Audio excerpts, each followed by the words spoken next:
आज गणेश डे है और इस दिन को भारतीय तोपखाना अपने राइजिंग डे के तौर पर भी मनाता है। भारतीय फौज का तोपखाना 197 साल का हो चुका है। 28 सितंबर 1827 में भारत की पहली आर्टिलरी यूनिट का कायम हुआ था और इस साल 1827 में ही इस रेजिमेंट को बनाया गया था। रिपोर्ट में देखिए।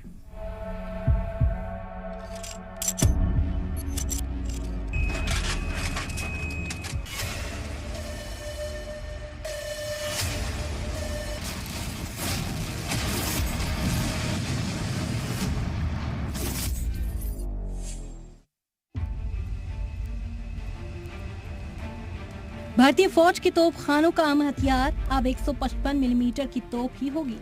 2040 तक भारतीय फौज के तोपखाने की सारी तोपें इसी कैलिबर की होंगी।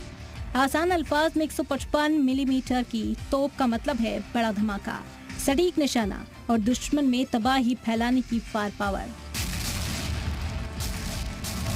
155 मिलीमीटर कैलिबर की तोपें कितनी कारगर होती हैं, इसका अंदाजा भारतीय सेना और पूरे देश को 1999 में करगिल युद्ध के दौरान लगा था, जब ऊंचे पहाड़ों पर बैठे पाकिस्तानी घुसपैठियों पर 155 मिलीमीटर की बोफोर्स ने लगातार फायर किए थे।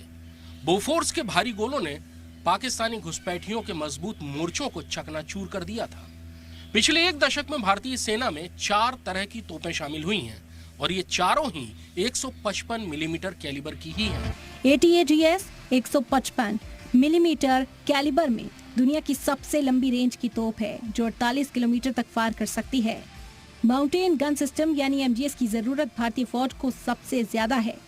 ऊंचे पहाड़ी इलाकों तक किसी ट्रक के पीछे टो करके तोप को ले जाना खासा मुश्किल होता है, लेकिन MGS में तोप ट्रक में ही लगी होती है, इसलिए पहाड़ी रास्तों में ले जाना आसान होता है और उसे फौरी अपनी जगह से हटाना भी।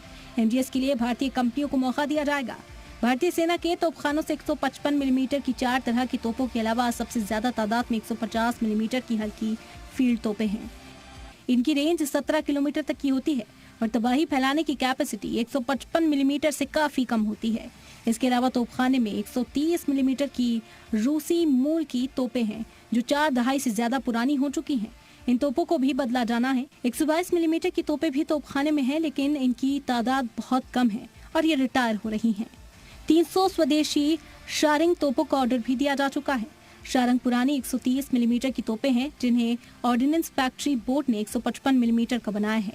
ये तोपें फौज को मिलना शुरू हो गई हैं। लड़ाई के समय तोपें दुश्मन का सबसे मुख्य निशाना होती हैं, इसीलिए फायर करने के बाद तोपों को अपनी जगह तुरंत छोड़ना जरूरी होता है। K9 वज्र और माउंटेड गन सिस्टम दोनों में ही ये सुविधा है, इसीलिए 100 और K9 वज्र खरीदी जा रही हैं और साथ में माउंटेड गन सिस्टम भी।